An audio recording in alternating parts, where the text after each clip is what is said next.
2 seconds. Please rise if you wish for the invocation and the pledge. Dear God, we are grateful for your providence in both good and challenging times. We are aware that our planning and actions this year will have significant effects on the quality of life in our city now and in years to come. As we consider the matters before us this evening, give us wisdom, knowledge, and understanding that we may make the best decisions for those who have entrusted us to represent them. Amen. I pledge allegiance to the flag of the United States of America and to the republic for which it stands, one nation, under God, indivisible, with liberty and justice for all. This is a special City Council meeting of January 22nd, 2025. City Clerk, would you do the roll call, please? Councilmember Sell. Here. Councilmember Papalardo. Here. Councilmember Stevenson. Here. Mayor Chazet. Here. Vice Mayor Butlin. Here. This being a special meeting, do we have any deletions or amendments to the agenda?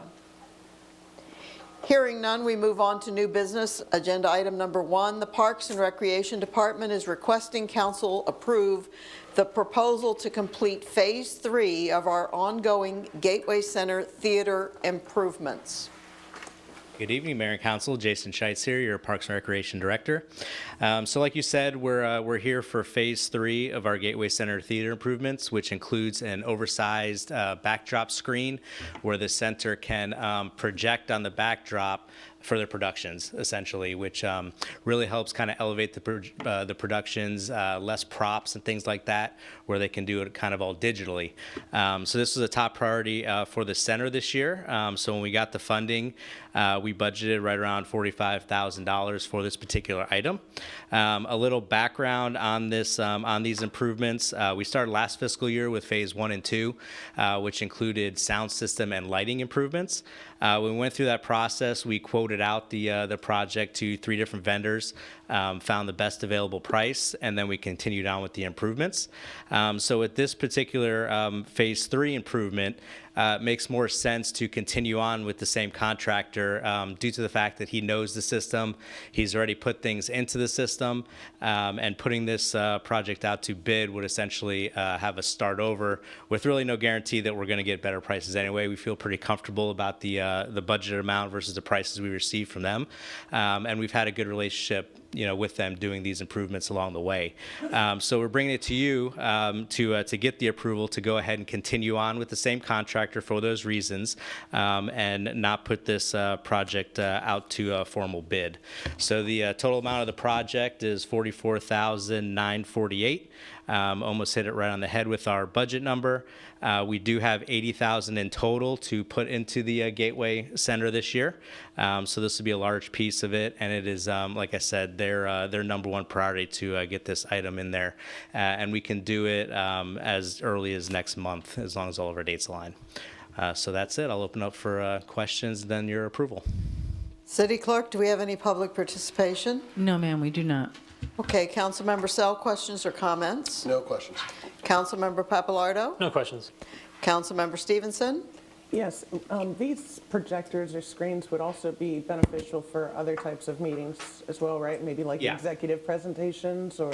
Absolutely, yeah. So did make a note here in the considerations that we're going to do this in a Part A, Part B. So it should check all the boxes for presentations and whatnot.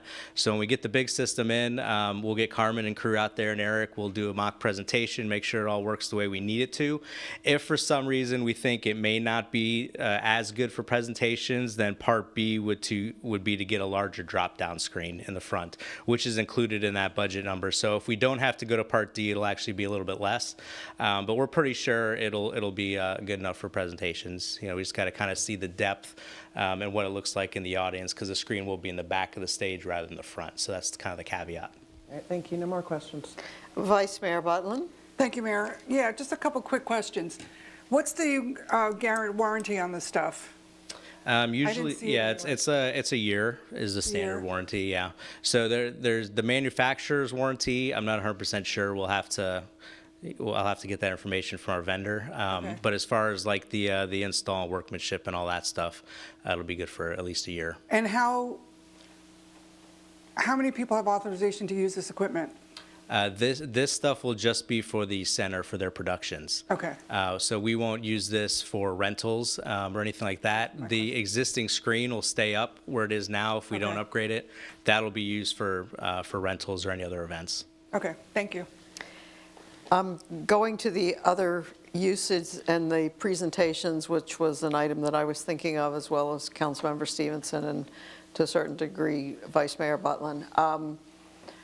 I could see that that kind of backdrop could be a very good backdrop for when we do State of the City, rather than just a drop-down screen. So I appreciate the approach where we will try it out and see if we can fine-tune it for that, because that would be an impressive kind of presentation backdrop for those kinds of things, which are city things.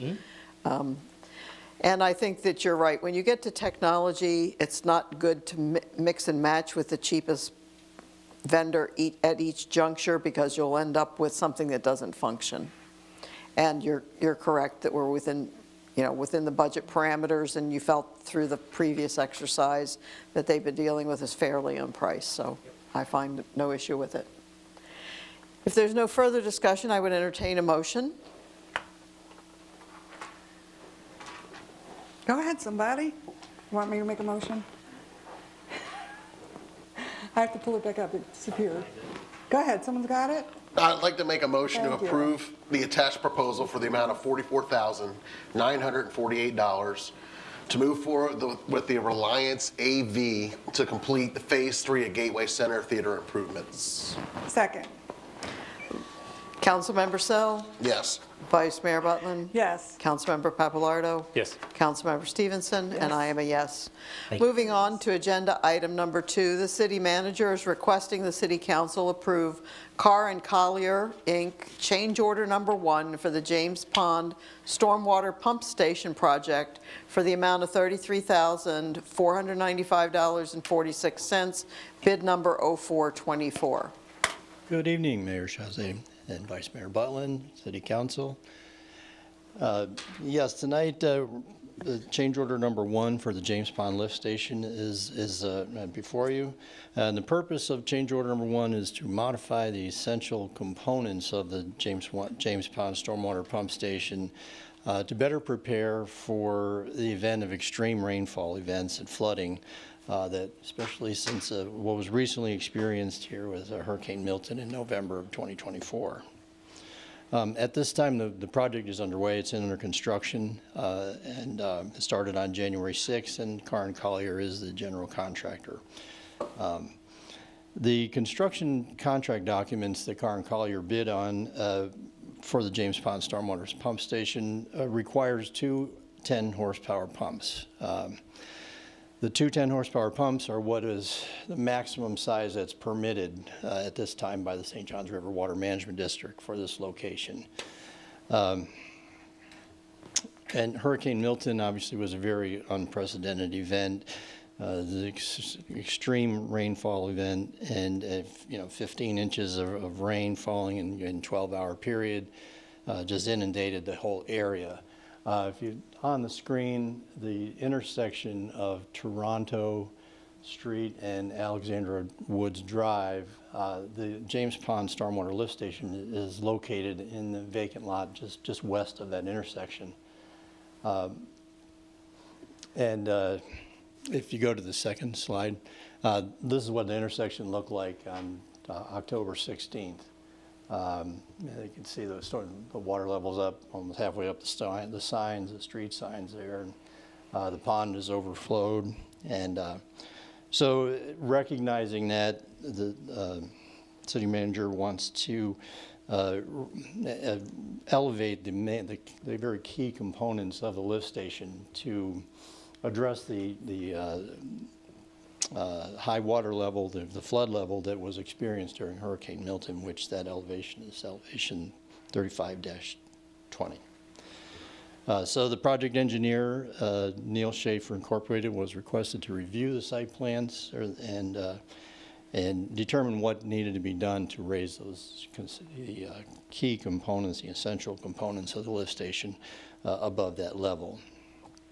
And they were also, Neil Shaver was also directed to prepare the station for the event of being able to upsize those pumps if the stormwater, St. Johns River Water Management District would revise their criteria for permitting and allow larger pumps. So those two considerations are included in this change order, and Carr and Collier was asked to provide this pricing for this, and that was attached to this agenda item is the breakdown for all of their costs. And the total amount is $33,495.46. Funding for the James Pond Stormwater Pump Station, the improvement project is budgeted and funded from the FY 2024 Stormwater Fund for the amount of $500,000, and an additional $250,000 will be allocated to the budget from the Stormwater Land Account. The remaining budget amount required for the construction costs will be funded from the FY 2025 Stormwater Fund.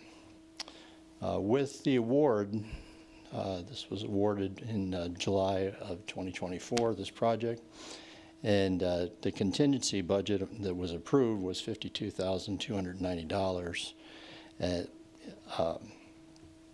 And so that money has been set aside.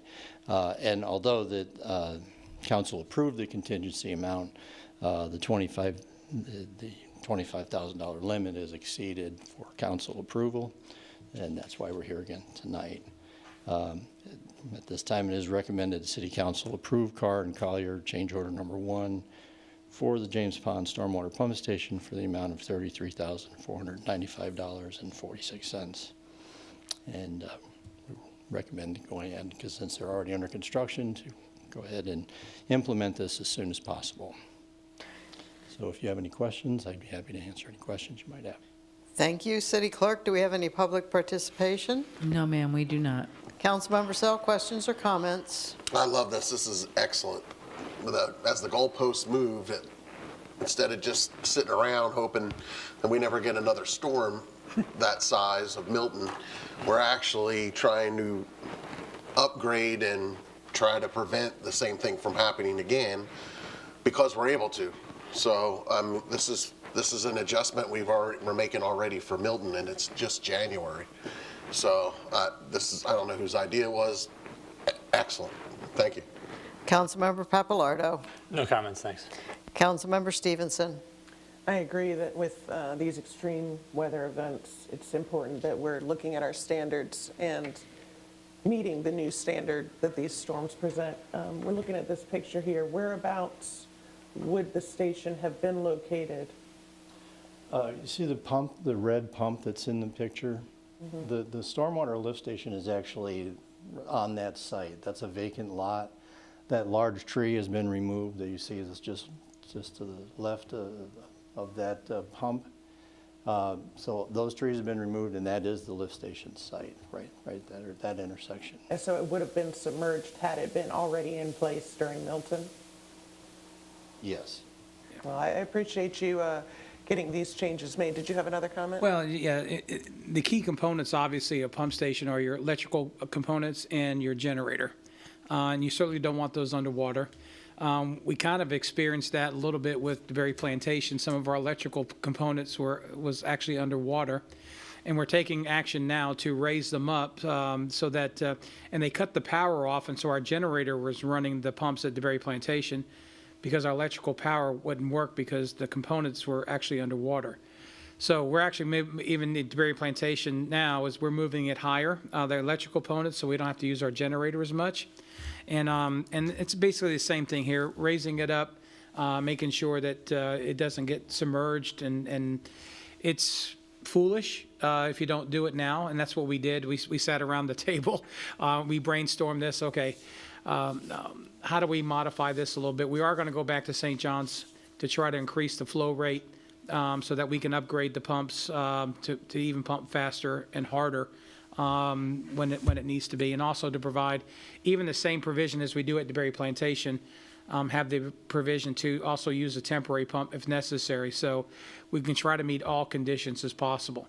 When this was designed, Milton wasn't here, and it certainly changed some things. And so we're trying to, I don't want to say on the fly, but we're trying to make these particular upgrades, because you certainly don't want to build it and then all of a sudden have to do it afterwards. And so we're trying to do it before it actually gets built. So I agree. I appreciate that you've taken the time to go ahead and address these new standards and that there is money in our stormwater account to cover it. yeah.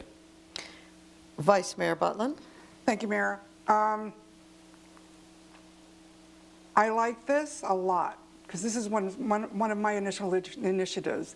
I drove there during Milton with Chad in the truck that is now raised, from what I can see. We raised that truck. He had to go all the way around the tree to get, because it was drier land. And how does this happen? Well, it's not pumping fast enough, blah, blah, blah, blah, blah. Water's coming down the hill. It's doing everything that can happen on a storm happened at this intersection. So I'm glad that we're doing this. Question. January is going by real fast. June is going to come by even faster. Will this be done before hurricane season starts? Yes. It will, okay. Yes. That's my question. That's it. Thank you. I echo the appreciation for addressing this now, and that we are also addressing it at the other stations. It's after we had the big hearing from our residents about their frustration with flooding. That's the kind of thing that I mentioned in my comments, which at the end, which I wasn't sure people understood, is there are things that we can do that are in our control. When we have opportunities, we need to learn from what we saw in Milton. Two quick things. I assume that the trees were taken down because they absolutely had to be. I really loathe taking down trees that sop up a whole bunch of water and probably accelerate drying it up afterwards. So I assume that that was the case. They absolutely had to be removed because their root systems are part of managing the flooding too. Yes. They did need to come down for sure. In order to install the structures Okay. on the ground, we would have damaged the root system of All right. the oak tree. It was actually not a live oak tree, it was a laurel oak tree, but, Okay, right. but To me, it doesn't matter what the name of the tree is. The root systems are part of what sops up the water. And when we take down mature trees and we don't replace them with mature trees because you can't possibly put them in, we lose water absorption every single time. And then we have the propensity for things to flow into the street or whatever. So I assumed that it absolutely had to be done, but to the degree that we can as part of our adjustment for these new things, I think we need to think long and hard before we remove mature trees. The other thing that I wonder is, part of this situation is not just James Pond. Part of this is that county retention pond at the corner of Enterprise and High Banks. And they didn't do much and weren't too concerned because they didn't have people yelling at them about flooded houses. And are we, in addition to doing what we can do on our property with our systems, are we continuing to work with Volusia County? That's the second major time that I'm aware of that county pond has been a complete headache for us. And that is a second course of action that I hope we are undertaking. We are. Thank you, Mayor. We are. We had some conversations with the county. Believe it or not, there's a pipeline that goes from that retention pond that the county owns to I-4. Probably hasn't been used in decades. And so the county didn't come out after 3 requests. They didn't come out to pump it at all. So we tested. We asked for permission to test it. We tested it. It is broken a little bit on the first curve that goes underground. We're actually going to repair that. I was going to say, can we do it if they don't know how to do we it? did. And so we're prepared in the next storm event to move water through that ourselves. Okay. To protect Alexander Woods. And Right. that pond, if you go back to the previous slide, if you don't mind. Over to the right is, just like I explained it, is a lake between I-4 and Enterprise Road. that lake fills up and it overflows into this retention pond. Now, in the back left corner of this retention pond, where it says Park, Alexander Park, the K there, that's where the overflow is, and it overflows into this retention area behind the school. And unfortunately, it overflows that into Alexander Woods and Toronto intersection. And so it gathers all that water from that lake and manages it. Unfortunately, the volume was too voluminous. But that, you can actually see, if you look on the bottom right, in the shadows, you actually see where that pipeline is. It's in the very front, bottom right, and that goes all the way to I-4. And so we are prepared to pump that and reduce that pond down if necessary.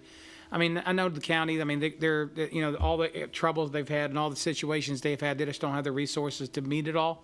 And so unfortunately, we'll take care of ourselves, and we'll manage that particular area, or we're prepared to do that. So, as you know, and we'll take credit a little bit, is that after the Milton storm, we went through a brainstorming at, okay, what do we need to fix? We did lift a truck because we couldn't get through 4 foot of water. We did buy some fuel tanks because, be very honest, the Berry Plantation, with 3 days not having power, we were running out of fuel. We had about another day's worth of fuel. We had no means to fuel it because it was under 4 feet of water. And so we raised the truck. We bought fuel tanks to put in back of those trucks so that we can manually fuel those in cases of 4 foot of water. And so, yes, Vice Mayor talked about that. But these are some of the things that we do after we get these storms. We always go through what are our problems and that we've experienced, what can we fix, so that we don't have these particular issues again. I can tell you the stress and saying, okay, we're not going to get fuel at the Berry Plantation, we're going to have to turn off the pumps, that's pretty stressful.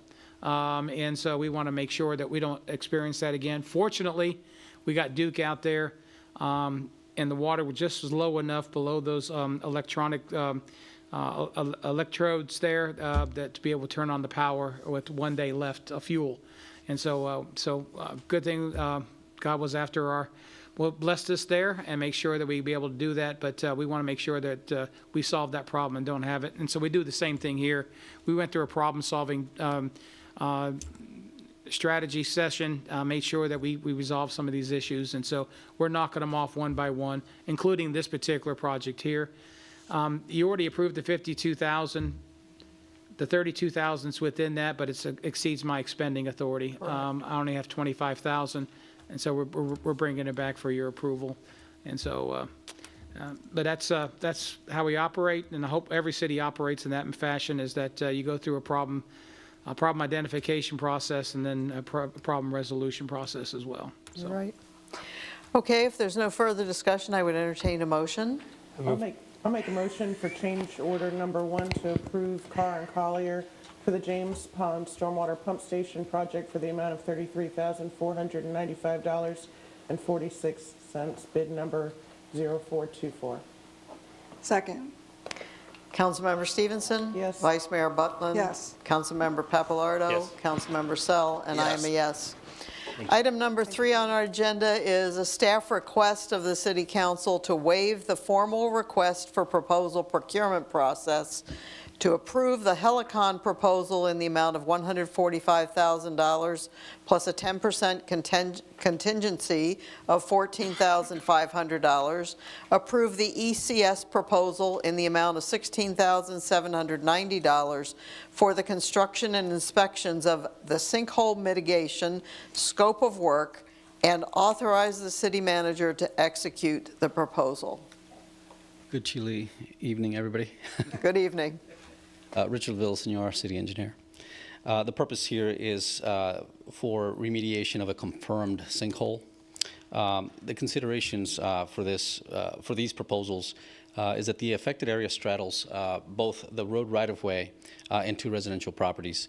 On one of the edges is a power pole that serves the entire community, a pole that we ran issues in doing these explorations. It would have required power, shutting down the power for the entire street there for a few hours, just for the geotechnical exploration initially. The right-of-way in this area of town really is generally at or a few feet behind the power pole. So it's not where the power pole is. It's generally a few feet behind normally. One of the properties here has a septic drain field that is also right on the edge of the visible depression. The sinkhole has been slow in developing over the years. I've been involved with this since I started at the city. But the most recent ground settlement last year is what prompted a formal geotech investigation. The formal procurement process could add another 60 to 90 days to getting this repair work done. So instead is why we're proposing the quote comparison process instead, which we can expect to have it scheduled to start within 4 weeks. We did reach out to 5 total contractors. We received 2, and those 2 are the ones that are included in this package tonight. The expected benefits of selecting through quotes is the time advantage, of course, especially before the wet season starts again. The subsurface water flow has a great impact on these sinkholes, and so to mitigate that before any unknowns occur, greater collapse or just increasing in area. The total cost is $176,290, 0 cents to be paid from the general funds budget, and again consisting of the following. The Helicon proposal is for $145,000. There are a few unknowns, so a 10% contingency would be for $14,500, and the ECS geotechnical proposal for $16,790, which is to be billed only on work performed. It's not a lump sum proposal. The recommendation is staff is requesting council to waive the formal request for proposal procurement process, approve the Helicon proposal in the amount of $145,000 plus a 10% contingency of $14,500, approve the ECS proposal in the amount of $16,790, and authorize the city manager to execute the proposal agreement. And implementation, as I mentioned earlier, if we can proceed, we should be able to start construction within 4 weeks. Thank you. City Clerk, do we have any public participation? No, ma'am, we do not. Mayor, if I may, Yes. I want to add a little bit to that. Okay. If you don't mind. Just want to make sure everybody's really clear and they see the picture, and it is in our right of way. But the scan and everything else indicated obviously that the sinkhole goes down and sideways. It is under our road and our right of way. It is for public safety and security of our particular right of way and our road. That's why we are doing this particular project. And so it is in best interest of the city to preserve its right of way and its road. This is going to get worse over time. And if it does, take our road on the surface, or an incident does happen with the collapse of the road, then certainly we'll have issues there. So even though the picture, and some people may question whether it's on private property or public, that's only on the surface, but what you see down underneath, I think these borings got to go 70 to 90 feet deep. They're scheduled to go 90 feet. 90 feet. And so, and then we fill them with grout to create the concrete. Grout is basically concrete. And so you'll never have another sinkhole here again. But it is to secure that area to make sure. And the reason why I'm so knowledgeable is back in 2017, my neighbor had the same situation in the street, and also on private property, and they did 35 truckloads of grout at that particular time to fulfill the cavity that went from the public street into private property. And so we want to make sure that we preserve that particular road, and just want to make sure the public understands that this is impacting our right-of-way and this particular road here. Thank you. Councilmember Sell, questions or comments? No comments. Councilmember Papalardo? No comments. Councilmember Stevenson? Do we know at all if the septic tank is contributing to the sinkhole, or if that had anything part to do with it? It's more to do with the aquifer per se. The rain as it happens and it comes and it goes through the soil is where it starts breaking down the limestone itself that's underlying. It's just the karst nature. A septic drain field could be providing some of the chemical composition that of the water that goes down through it, but in and of itself, it's more of an area-wide. As the geotech report noted that looking between half a mile to a mile away, they found very similar activity going on in this general area. So it's just the nature of the underlying soils. I did include an exhibit of kind of the development of it, but more of it has to do with the underlying soil types in that karst material below ground. This was also in our area that was targeted for septic to sewer conversion, correct? Is this grouting process going to impair our ability to have a sewer line put in with all that concrete? Well, remember, we're down 70 to 90 feet, so your septic and sewer is usually down about 5 or 6 feet, maybe 10 feet max. So yeah, you shouldn't have a problem with that. This particular area in the Vistas, you remember we had purchased some lots there that was a depression. It could have been an aged old sinkhole a long time ago. We bought them for stormwater, and it's on our stormwater list to do. But this area seems to have some of those particular similarities that he was talking about. We have those 8 lots, and from the road, it drops straight down. And so you can see, as you look through over this entire area, similar things similar to this. All right, thank you. No other questions? Vice Mayor Butland? I really don't have anything, thank you. No, I think this is something that we do need to address, and prior to the rainy season, now that it is such a substantial depression and we've confirmed that it's a sinkhole. And these kinds of structures, you're right, City Manager, part of the fingers of this may go under private property, but you don't fix half of a sinkhole. You don't say 2/3 of the sinkhole is in our right-of-way and under our road, but homeowner, 1/3 of this sinkhole is yours to do. It has to be a properly engineered project, and there's certainly substantial public safety and concerns for city assets. A repair of a road like that collapsed, we would easily be past this in cost, even with a small collapse. Not to speak of the dangers to residents, cars that might be passing if something collapsed at the time. So this is the right thing to do. You're right, if it was in the backyard of one of these properties far from our street, it would be a very sad thing, but homeowners are responsible for that. But I don't see the city, when it's a substantial sinkhole under city assets with city risk, trying to parse out the part of the sinkhole that might be on private property. There's nothing scientifically that would support that kind of approach to fixing it. So I think this is the right thing. I also agree that getting quotes was adequate for this because we have some urgent time matters. With the coming of another wet season within 5 months, I'd be really happy to see this start within the month. If there's no further discussion, I would entertain a motion. I'll make a motion to approve the procurement process, approve the Helicon proposal in the amount of $145,000 plus a 10% contingency of $14,500, approve the ECS proposal in the amount of $16,790, and authorize the city manager to execute the proposal agreement. Second? Vice Mayor Butland? Yes. Councilmember Sell? Yes. Councilmember Papalardo? Yes. Councilmember Stevenson? Yes. And I am a yes. So we're moving on to member reports and communications. Councilmember Sell, do you have anything to communicate? It's been a quiet week. Okay, Councilmember Papalardo? No reports, thank you.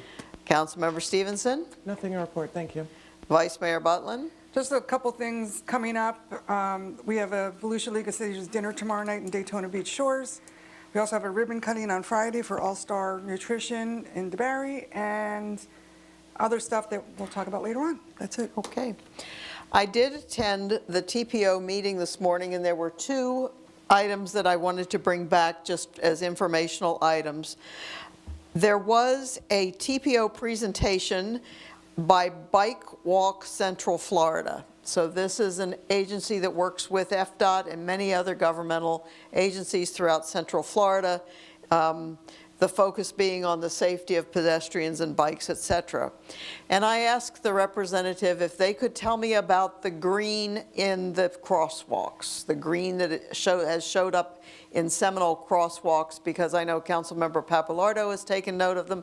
I was watching them paint them, and I was thinking, you know, that really jumps out at you. But I don't know if it's just signifies trails or whether there's any constraint around it. So I asked her, and she said it originally was implemented in other areas to identify bike trails, but that Seminole County decided to do it for their trail system as well. And I said, is there any statutory prohibitions from using it wherever we would want in whatever crosswalks we would want? She said, no, that is just a practice and how it came to be, and there is no constraining statute. The constraining statutes had come up in another discussion because someone didn't think the flashing yellow lights at crosswalks were visible in the sun by the ocean, and wondered if they could use another color, and she said that's not permissible because that's in the state statute. So the green is something that sort of got legs on its own, with meaning something with the first people that used it. Seminole has expanded it. I wanted to bring back to this council and the city that from that information, it appears that there are no constraints in implementing them in our general crosswalks where we want to get higher visibility.